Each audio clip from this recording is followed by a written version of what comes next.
Hello, friends, and welcome back to Stories About Entitled People. In the first story, we'll tell you about a visitor who thought he'd made a mountain of gold for the bar, so he received a well-deserved reward. But before we begin, don't forget to subscribe to our channel if you're new here, and turn on notifications so you don't miss a new video every single day. Here we go. How about a free drink? This happened a while ago, but I work at a pretty nice bar in the area. On the weekends, we have live music. One day, the live musician, and I'm assuming his girlfriend, show up. He's really cool, and she's this really uppity bee.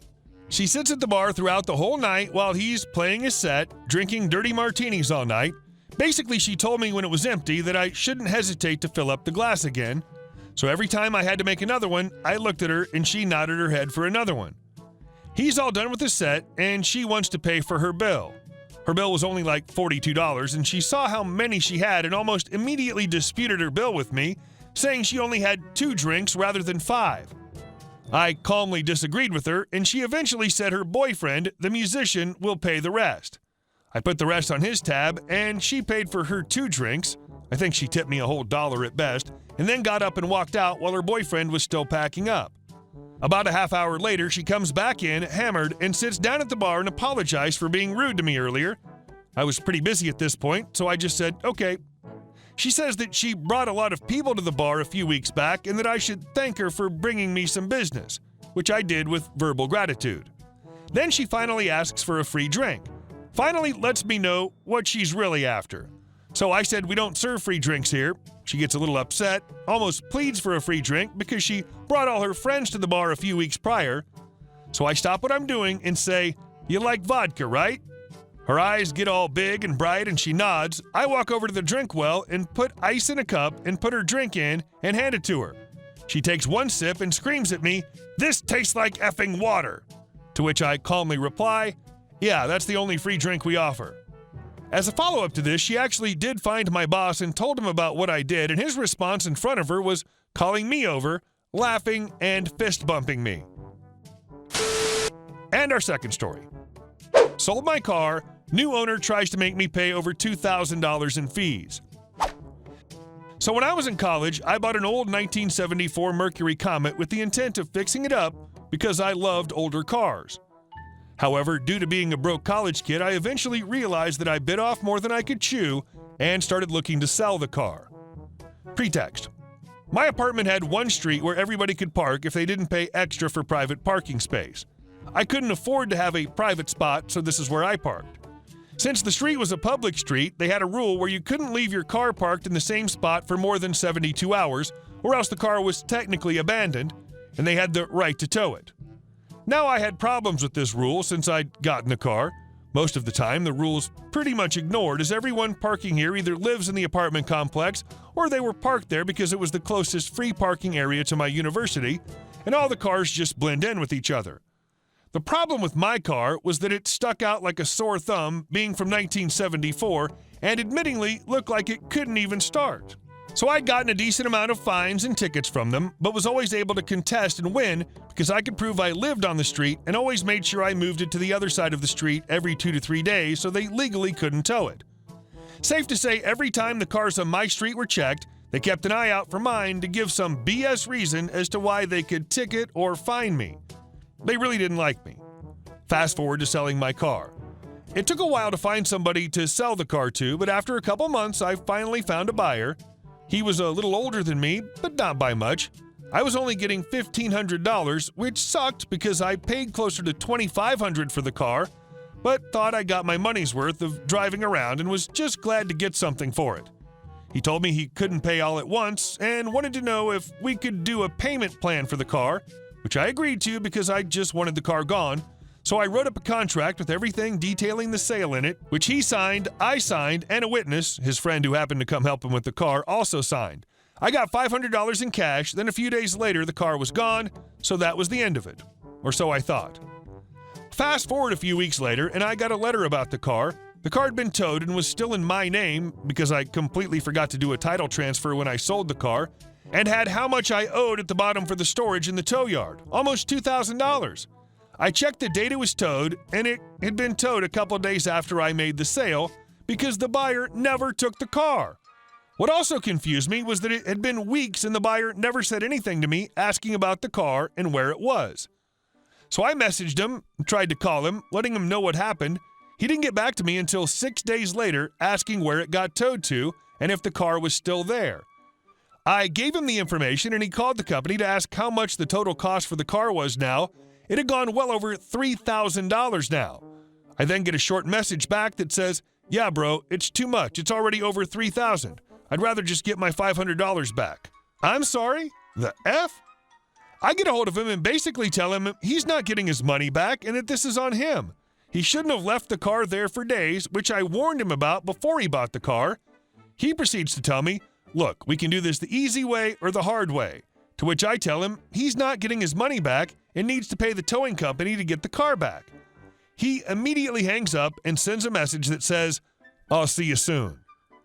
I, a 20-year-old college student who's never dealt with anything regarding the law, is now freaking out because the new buyer basically said F you while I'm sitting here with an ever-increasing bill of over $3,000 in my name.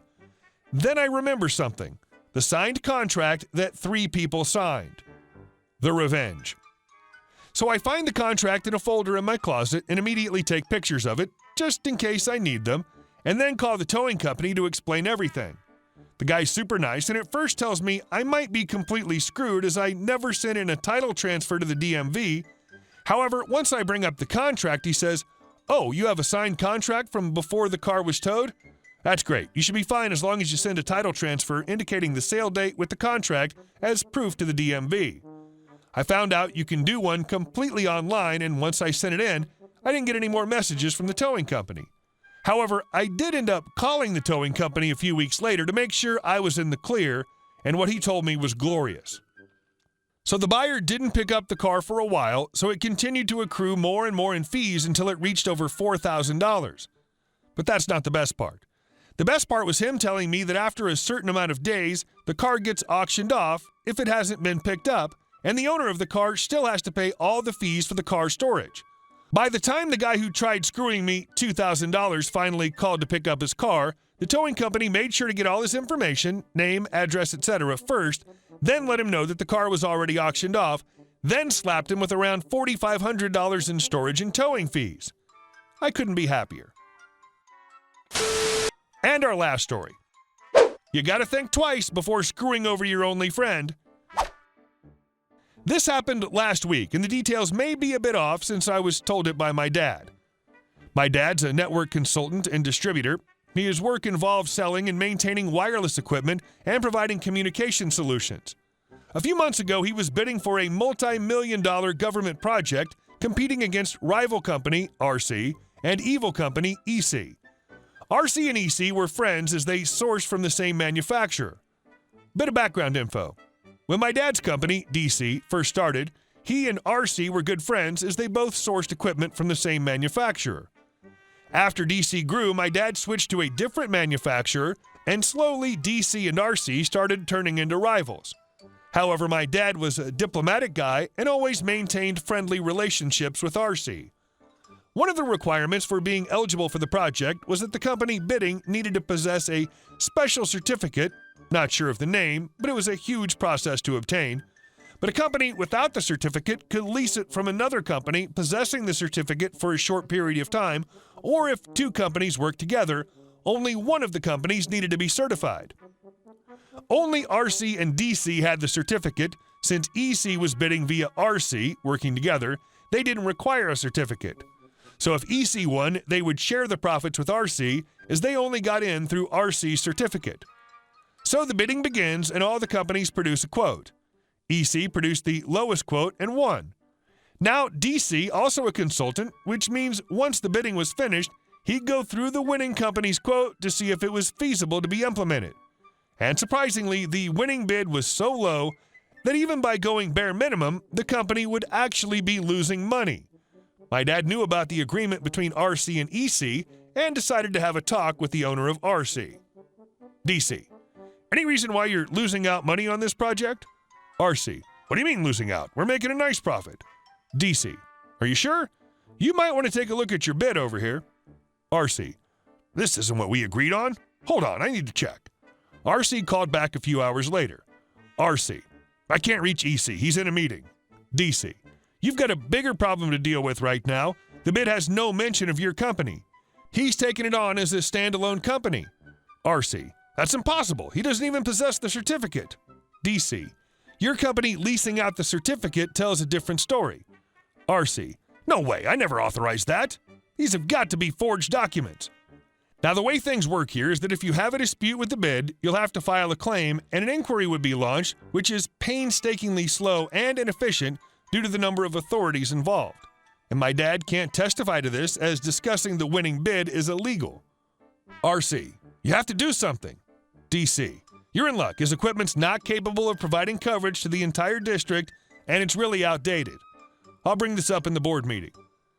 After that, my dad attended the meeting and brought up the problems in EC's equipment, which made the government official reject EC's bid and hold a new project bid. This gave enough time for RC to file a report. The report went through, DC won the contract, yay! EC was banned from participating on further projects, and a few charges were filed, I guess, and the alliance between EC and RC ended. Hey guys, thank you all for watching the video. I'll see you in the next one.